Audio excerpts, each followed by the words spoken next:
Honorary Lieutenant Colonel Yalchin, our some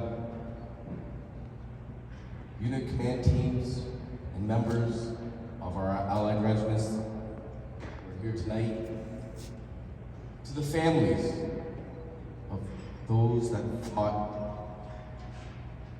with the regiment 80 years, members of the Five Scots, as well to Chief Bergen, members of my sincere gratitude, like I said, to the families of members of the Argylls that fought with the regiment 80 years ago. It certainly makes tonight even more special. As well to the members of the regiments that fought alongside our regiment during the Battle of the Hochwald Gap, a very warm welcome and thank you for being here tonight. Ladies and gentlemen, the Haggis.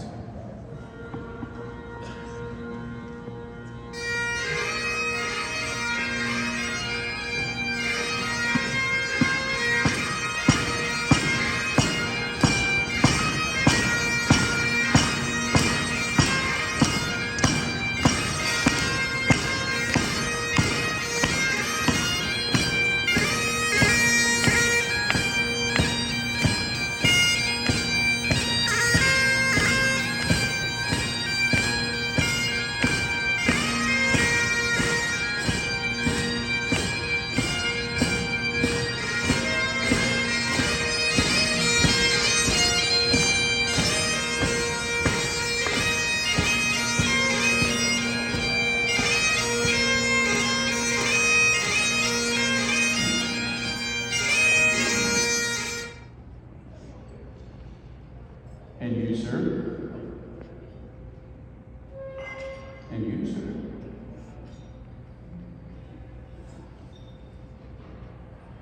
To Robbie Burns, I tell you the words that Scotland's national bard, Robbie Burns, said about Scotland's national dish. Fair fly, your honest, sonsy face, great chieftain of the puddin' race. Abune them all, you'll take your place, pench, tripe, or therum. Weally wordy your grace as lambs be Adam. The groaning trencher there you fill, your herdies like a distant hill. Your pin would help to mend a mill in time of need, while through your pores the dews distill like amber mead. This knife, see rustic labor dipped, cut you up with ready slit. Trenching your gushing entrails, grit like oni ditch. Then, oh, what a glorious sit. Warm, reeking,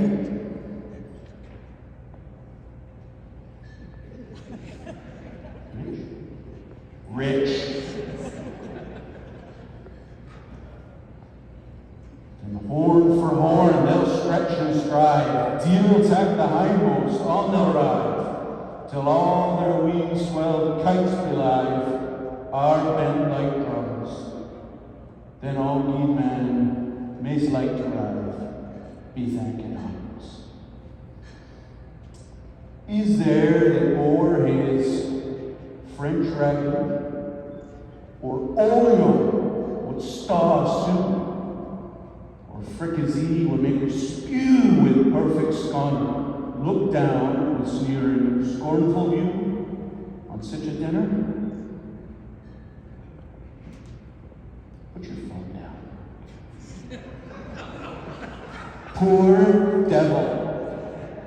See him o'er his trash, as feckless as a withered rash, his spindle shank and key whiplash. His knave, a knit, through bloody flood with fielded ash. Oh, how unfit! But mark the rustic haggis fed, the trembling earth resounds their tread. Clap in his wally knave a blade, and he'll make it whistle. And legs, arms, and hits will stand like taps on thistles. You powers that make mankind your care, and dish them out this bill of fare. All Scotland wants nae skink and wear that chops in luggage.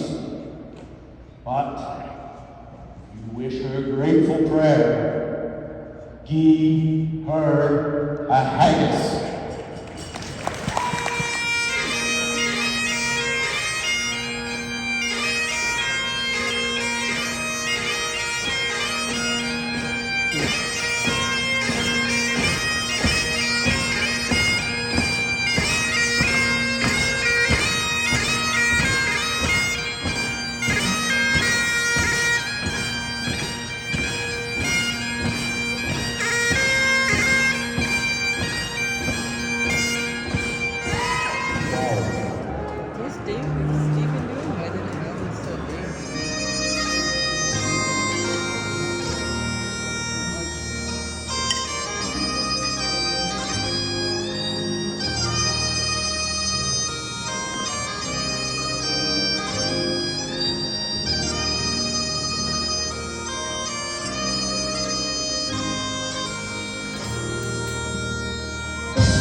And if it touches the table, I have it recorded. Yeah, years, like, in the Glorious Revolution, the Grenadiers, the Kings, and now their loyalty is now in question.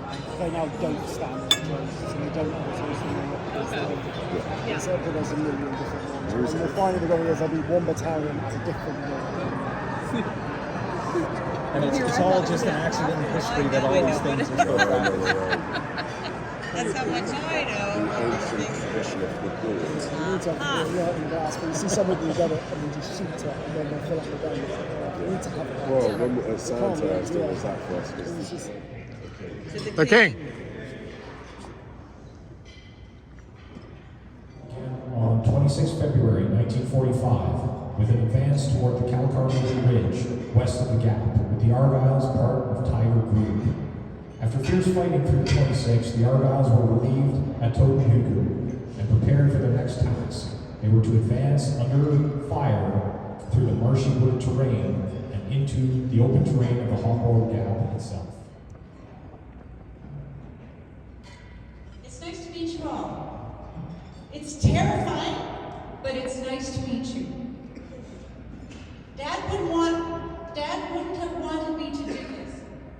He would hate the attention, as do I. He would never, ever want to overshadow those who didn't return from the Hochwald Gap. He was a very quiet man, except for when he was cursing like a trooper, and I can't imagine where he got that from. Sorry, Dad. Here goes. I call this old. His war record stated, the left elbow was completely disorganized with fracture of the olecranon and lower end of the humerus, wound transverse in direction, detached bone removed, ulnar nerve completely severed, proximal end buried in muscle. It's no wonder he needed a new watch. This wasn't the principal wound. It was a minor one of 3. The major abdominal wound would leave him clinging to life by a thread, but astonishingly that fine and frayed thread prevailed, and he was able to resume his life back in Stratford, Ontario. For every breath that I had ever drawn, because I realized that his fate was mine. Had he not survived, I would be the daughter who never... There were so many people to thank. There were his Argyll and Sutherland comrades in arms during that terrible battle. There were the medics who finally found morphine after 4 hours. There were the people who loaded him onto a Bren gun carrier to move him to a field hospital.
those who came before us, we remember your sacrifice, your bravery, and your unwilling commitment to duty and country. We shall continue to honor you, not just with our words, but with our unyielding resolve to live up to the standards you set. Your legacy will forever be woven into the very fabric of our units, a constant reminder of the price of freedom. To absent friends in Hochwald and beyond, we will raise our glasses high as we toast you tonight. Let us reaffirm our commitment to peace, to justice, and to the values for which you gave here today, so that we can have our tomorrow. Your valor lives on in our hearts and in the stories we will continue to pass down. Let us remember those who are no longer with us, our fallen comrades, whose spirit continues to inspire us.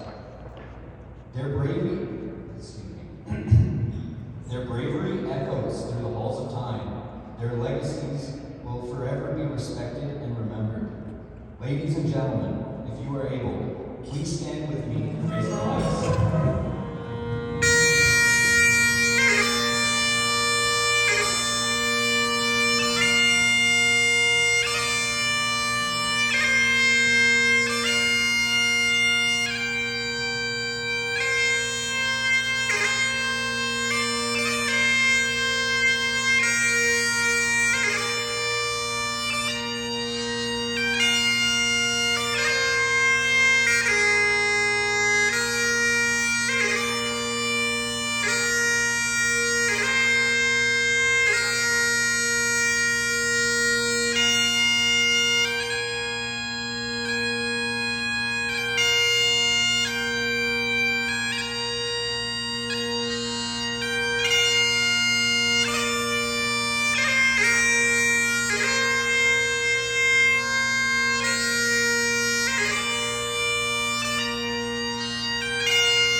Battle of the Hochwald.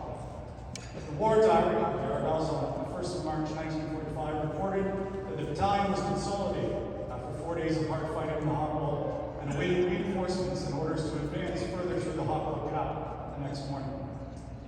When trying to define the Argyll identity, the fires of war provide a purifying light that aptly reveals the character and spirit of an Argyll and the broader regimental identity. Argylls are known for their courage and their tenacity. From the commissioned officer down to the private soldier, they embrace the mantra of service to Canada before self.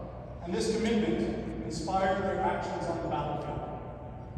Lance Sergeant Albert Huffman embodied this on the 28th of February, 1945, when he rallied the remains of B Company, which Captain Perry reported was reduced to the sergeant and 7 men that were affected at that time. He directed tank fire on enemy positions, exposing himself to great risk. And when blinded by enemy fire, having been bandaged up, he asked for his Sten gun, was seated in the room of the house, taking his chair, and remained in command of the defense against counterattack that those soldiers made. He would later receive the DCM for his actions. In order to arrive at moments where courage is required, Argylls have shown a great aptitude for thriving in adversity. When you find Argylls in the field, whether on exercise or campaign operations, they're often cheery, cracking jokes, and possess high morale. Lieutenant Colonel Weigel reported that when the Argylls were relieved in the Hochwald gap, they had had approximately 6 hours of sleep since 25 February, and despite this, the grueling conditions, rain, mud, and suffering every casualties, they had high morale. I like to think that this was part of the draw for soldiers like Private Don Pruner, who requested to come to the Argylls as a reinforcement during the Hochwald battle versus the Lincoln and Welcome Regiment. Although he recalled his reason being that he fancied himself in a tan. A unifying thread through the regiment's storied history has been its distinct version of being a Highlander. As many higher headquarters who have encountered the Argylls will attest, this often involves not taking no for an answer and finding creative ways to get to the desired result.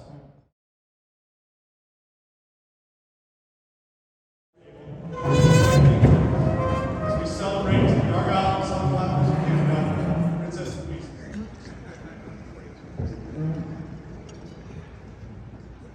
Good evening, everyone. First, I'd like to say thank you to the regiment for the invitation of this very nice evening. So we came here, 9 of us from Sherbrooke, Quebec, for this activity. Two warrant officers to come in front. I have a gift for you.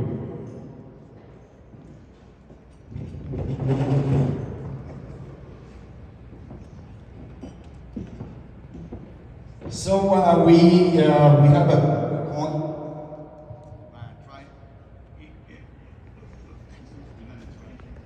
I'm going to try to show you. So in commemoration of this activity, and it's right in the back, for the 80th anniversary of this battle, the Hochwald battle, so we present you with the big prestige of gold coins for the invitation, and thank you again for this invitation.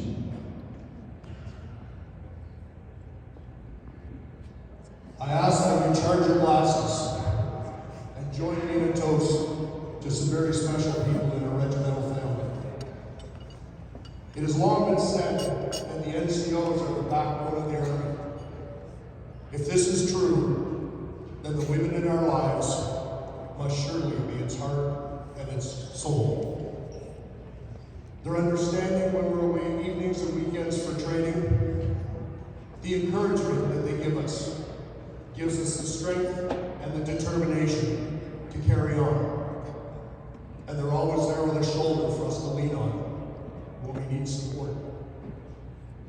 When we're sent away during a time of war or on missions around the world, they keep the home fires burning and they await, anticipating our safe return.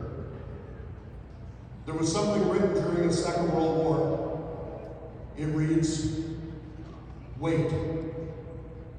When spring turns to autumn, wait. When months go by without hearing from you, wait. When others have given up all hope and no longer wait for you, wait. And in the end, when I return, you'll know that it was your waiting that saved me."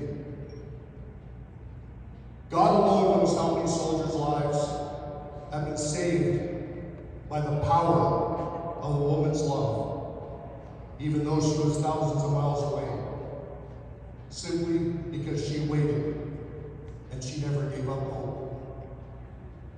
Gentlemen, I ask you to look around this room tonight, because I can assure you that you will never see a group of women more deserving of our praise and our admiration than you'll see before you tonight. That is why I feel it's an honor to stand here and ask you to join me in a toast to the ladies of our regiment, without whom our lives and what we do would seem empty and meaningless. Gentlemen, to our ladies. Officers, RSM Senate, dinner chair, honored guests, and ladies and gentlemen of the Regimental family. First, thank you, Master Corporal Mallinson, for such a moving and heartfelt toast. It's difficult to put into words how deeply we, the women in your lives, appreciate the recognition and the honor you bestowed upon us tonight, but I'll try. As you so beautifully said, there's a strength that comes with being a soldier, the courage, the discipline, the resilience. But there is also a different kind of strength than being the one who waits, the one who holds a fort at home, and the one who offers a steady hand even when the world feels uncertain. When you are away, whether it's for a weekend exercise or an deployment that stretches for months, we know the challenges you face, and we carry our own too. The quiet nights, the missed moments,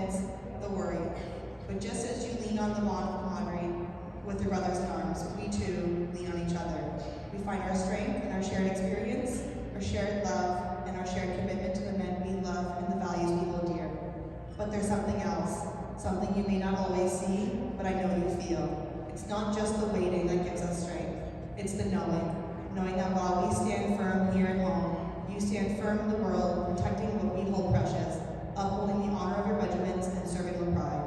Our love for you gives us purpose, but it's your courage that keeps us going even on the toughest days. When you say the power of a woman's love can save a life, I believe it.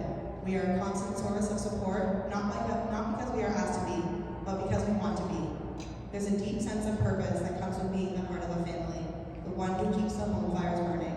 But I also want to say this, it's not just our waiting that strengthens you, but your strength that empowers us.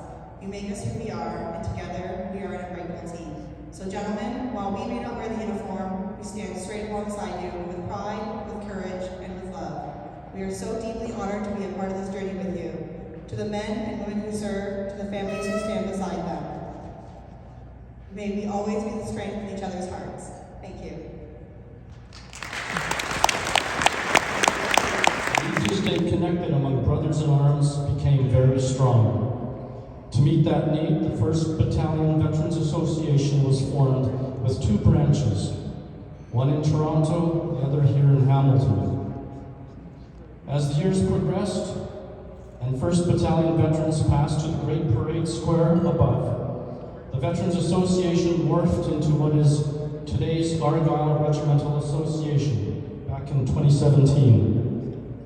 The Regimental Association's objectives are much like those of the former Veterans Association, which is to maintain a strong connection between the regiment and the association, foster regimental spirit by maintaining the traditions and history of the regiment, supporting social and regimental events in order to sustain friendship and camaraderie.